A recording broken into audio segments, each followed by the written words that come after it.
Ho fanomanana ny fivoriana momba ny tatitra isaky ny roa taona amin'ny fanatanterahana ny déclaration de Malabo dia nisy ny atrikasa natao ny 12 Jona tao amin'ny CNEAGR Nanisana. Ny déclaration de Malabo moa dia fifanekena nataon'ireo filoham-pirenena ao amin'ny vondrona afrikanina ho amin'ny fanovana ny siampamokarana eo amin'ny fambolena sy ny fiompiana ary ny jona. Raha tamin'ny fivoriana farany taona 17 dia latsaka ny salanisa azon'ny Madagasikara, fa noho ireo ezaka maro izay nataon'ny fitondram-panjakana dia antenana hiakatra ny salanisan'ny Madagasikara amin'ny fivoriana faharoa izay ho tanterahana amin'ny taona 2020. Izahay niveau STPADR zany niveau primature izay organisme anankiray miandraikitra ny fandrindrana ny asa fampiroboroboana ny tontolo ambanivohitra amin'ny ankapobeny dia manao tantsolika ihany zany izahay amin'ny fanatanterahana ilay rapport biennal dia tamin'ny fivoriana tampon'ireo filoham-panjakana eo anivon'ny vondrona afrikanina no présentena voalohany zany dia tamin'izay moa ny score tsy na à l'issue an'ilay rapport biennal score Madagasikara zany tamin'izay somary atao hoe tsy ampy. Izy moa misy score napetraka sur 10 les pondérations dia ny hoe mesurer zareo ilay izy hoe na sur la bonne voie na en bonne voie.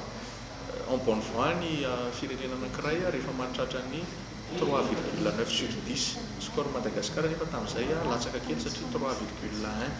Maro moa ny antony nahatonga an'izay angambany tsy idirana amin'ny tsipiriany fa tsara ho fantatra fotsiny dia ny hoe rapport voalohany ilay tanterahana mbola tamin'izany zany mbola tsy tena nazava tsara ny fomba fiasa nentina nanangonana ireo tota-kevitra.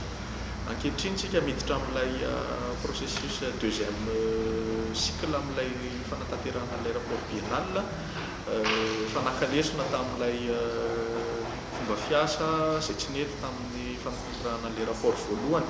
Dia eto zany zao tsika tamin'ity androandroany ity efa niasa eo ekipa teknika izay mitarihan'ny ministèren'ny fambolena sy ny fiompiana ary jona nandrafitra an'ilay rapport dia maro ireo départemanta ministère sy ireo entité hafa izay tokony mamokatra sy manome an'ilay tota-kevitra dia efa maro ny tota-kevitra voangona eo amin'ny efa 700 isanjato eo zany zao ny tota-kevitra voangona sy voarafitra ao anatin'ilay deuxième rapport biennal. Io rapport biennal faharoa io amin'ny 30 volana jona izy io zany no daty nomen'ny vondrona afrikana handefasana an'izy io.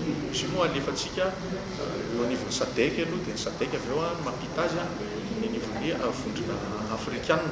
Dia ny androany zany misy atrikasa izay hoe efa voangona ilay totanisa voarafitra ao anatin'ilay carnival i rapport dia ty atrikasa ity zany ny hoe atelier de validation ho an'ireo ilay ministère sy organisme sy entité maro samihafa izay nanome an'ilay tota-kevitra dia izay zany ny antony ity atrikasa ity.